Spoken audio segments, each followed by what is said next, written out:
ಈಗ ಇವ್ರ ಮೇಲೆ ಕ್ರಮ ತಗೊಳ್ತಾರಂತೆ. ಗೂಬೆ ಕೂರಿಸಬಾರ್ದಂತೆ. ಏನ್ರಿ ಡ್ರಾಮಾ ನಿಮ್ಗೆಲ್ಲ. ಪೌರಾಯುಕ್ತೆ ಬೆನ್ನಿಗೆ ನಿಂತಿರೋದು ನಗರಸಭೆಯ ಸಿಬ್ಬಂದಿ.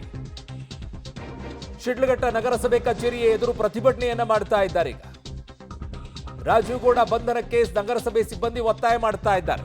ಬೇರೆ ಯಾರಾದರೂ ಆಗಿದ್ದಿದ್ರೆ ಇಷ್ಟೊತ್ತಿಗೆ ಅರೆಸ್ಟ್ ಆಗಿರೋದು. ಬ್ಯಾನರ್ ತೆಗೆಸಿದ್ದಕ್ಕೆ ನಿಂದನೆ ಮಾಡ್ತಾರೆ. ಅದು ಏನು ಪಾಪ ಪಬ್ಲಿಕ್ ಅಲ್ಲಿ ಜನ ಹೇಳ್ತಾ ಇದ್ದಾರೆ ಅದು ತೊಂದರೆ ಆಗಿದೆ, ಅಲ್ಲೊಂದು ಆಕ್ಸಿಡೆಂಟ್ ಆಗಿದೆ ಅಂತ ಹೇಳಿ. ಅವರೇನು ಹರಿದಾಕಿಲ್ಲ, ತೆಗೆದಿಟ್ಟಿದ್ದೀನಿ, ಬೇರೆ ಕಡೆಗೆ ಹಾಕೊಳ್ಳಿ ಅಂತ ಹೇಳಿದ್ದಾರೆ. ನೀವು ಪರ್ಮಿಷನ್ ತಗೊಂಡಿಲ್ಲ ಅಂದ್ರೂ ಕೂಡ ಮೇಡಮ್ ನಿಮ್ಮ ಬಗ್ಗೆ ಸಾಫ್ಟ್ ಆಗಿ, ನಿಮ್ಮ ಬ್ಯಾನರ್ ಬಗ್ಗೆ ಸಾಫ್ಟ್ ಆಗಿ ರಿಯಾಕ್ಟ್ ಮಾಡಿದ್ದಾರೆ. ನಿಮ್ದು ಎಂತ ವರ್ತನೆ ರೀ? ನಿಮ್ಮನೇಲಿ ಯಾರು ಹೆಣ್ಮಕ್ಳಿಲ್ವಾ? ಯಾರ ಫೋನಲ್ಲಿ ಮಾತಾಡಿದ ವ್ಯಕ್ತಿ? ಅದೆಲ್ಲ ನಿಮ್ಮ ಮನೆಯಲ್ಲಿರುವಂಥ ಹೆಣ್ಮಕ್ಳಿಗೆ ಫೋನಲ್ಲಿ ಮಾತಾಡಿ ನೋಡೋಣ. ಅವ್ರೇನು ಕಾಲಲ್ಲಿರೋದು ಕೈಯಲ್ಲಿ ತಗೊಳ್ತಾರ ಅಥವಾ ಬೇರೆ ಏನು ತಗೊಳ್ತಾರೆ ಅನ್ನೋದು ಗೊತ್ತಾಗುತ್ತೆ. ನಿಮ್ಮ ಮನೆಯಲ್ಲಿರೋ ಹೆಣ್ಮಕ್ಳಿಗೆ ಮಾತಾಡಿ ಹಂಗೆ. ದಯವಿಟ್ಟು ನಾವು ಇದನ್ನು ತುಂಬ ಖಂಡಿಸ್ತಾ ಇದ್ದೀವಿ. ಯಾಕಂದರೆ ನಮ್ಮನ್ನು ಬೈದರೂ ಪರವಾಗಿಲ್ಲ, ನಮ್ಮನ್ನು ಹೊಡೆದ್ರೂ ಪರವಾಗಿಲ್ಲ. ಈ ಊರಿನ ಜನತೆಗೋಸ್ಕರ ನಾವು ದುಡ್ಲಿಕ್ಕೆ ಬೇರೆ ಊರುಗಳಿಂದ ಬಂದಿದ್ದೀವಿ. ಆದರೆ ನಮ್ಮ ತಾಯಿ ಅವ್ರನ್ನೆಲ್ಲ ಹೇಳಿದಾರಲ್ವಾ, ಅವರು ಬಂದು ಈಗ ತೋರಿಸ್ಬೇಕು, ಪ್ರೂಫ್ ಮಾಡಲೇಬೇಕು.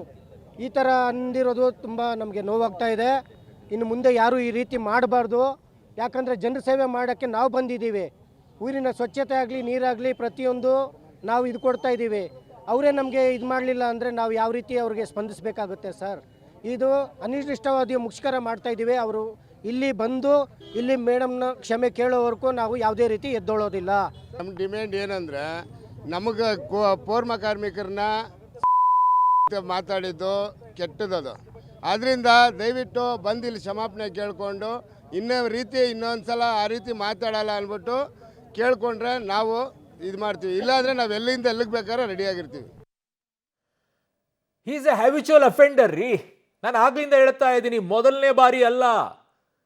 ಕ್ರಿಮಿನಲ್ ಬ್ಯಾಕ್ಗ್ರೌಂಡ್ ಇದೆ, ಹಿಂದೆ ಕೂಡ ಅನೇಕ ಕೇಸ್ಗಳಿದೆ ವ್ಯಕ್ತಿಯ ಬಗ್ಗೆ. ಯಾರು ಕೇಳಿಸ್ಕೊಳ್ಳೋದಿಲ್ಲ. Is a habitual offender.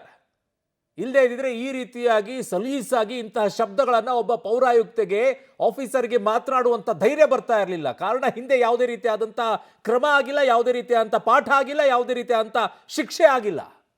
ಹಿಂದೆ ಆಗಿದ್ದಿದ್ರೆ ಇವತ್ತು ಬಾಯಿ ಮುಚ್ಚಿಕೊಂಡು ಮಾತನಾಡಬೇಕಾದ್ರೆ ಹೇಗೆ ಗೌರವದಿಂದ ಮಾತನಾಡಬೇಕಾಗಿತ್ತು, ಯಾವ ಶಬ್ದಗಳನ್ನು ಮಾತನಾಡಬೇಕಾಗಿತ್ತು ಅನ್ನೋದನ್ನು ಯೋಚನೆ ಮಾಡ್ತಾ ಇದ್ದ ಈ ಲೀಡ್ರು.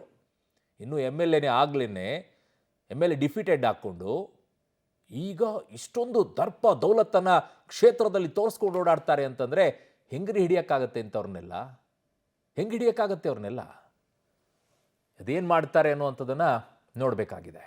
ಯಾವ ರೀತಿಯಾದಂಥ ಕ್ರಮ ತೆಗೆದುಕೊಳ್ಳುತ್ತೆ ಪಕ್ಷ ಅನ್ನೋದನ್ನು ನೋಡಬೇಕಾಗಿದೆ. ಕಾನೂನಾತ್ಮಕವಾಗಿ ಏನು ಶಿಕ್ಷೆ ಆಗುತ್ತೆ ಅನ್ನೋದನ್ನು ನೋಡಬೇಕಾಗಿದೆ.